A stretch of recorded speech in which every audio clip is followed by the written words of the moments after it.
এই জীবন নামক থিয়েটারে একবার টিকিট যখন পেয়েছি, ইয়েস, শোটা একেবারে শেষ করেই যাব। এতগুলো বছরে জ্ঞানত অবস্থায় আমি একবারই চরম রকম অসুস্থতায় ভুগেছি। সেটা হচ্ছে 2023-এর শেষের 3টে মাস।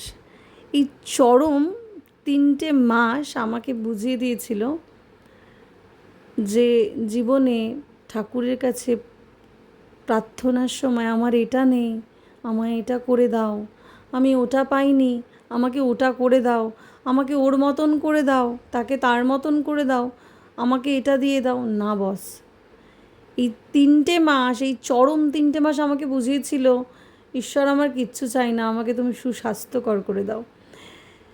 বেঁচে থাকলে জীবনের সব কামিয়ে নিতে পারবো। 5তলা বাড়ি না করতে পারি, 5 স্টার ক্যাফেতে না রেস্টুরেন্টে না যেতে পারি, একটা ছোট ক্যাফেতে তো গিয়ে জন্মদিনটা সেলিব্রেট করতে পারবো, মা বাবাকে আনন্দে রাখতে পারবো, মা বাবার মুখে একটু স্পেশাল দিনে স্পেশাল হাসিটা রাখতে পারবো। বেঁচে থাকতে হবে তার জন্য।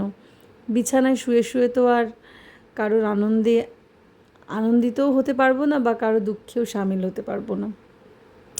তাই জীবনের স্বাস্থ্যটা বড্ড ইম্পর্ট্যান্ট, আমি সকলকেই বলি। আমার মায়ের জন্মদিন ছিল, আমি সেখানেও ঈশ্বরের কাছে একটাই প্রার্থনা করেছি, সুস্থ রেখো, বাকি লড়াইটা আমরা লড়ে নেব। এই জীবন নামক থিয়েটারে একবার টিকিট যখন দিয়েছো ভগবান, শো দেখব, অভিনয়ও করব, সবটার স্বাদ নিয়ে তারপরে যাব।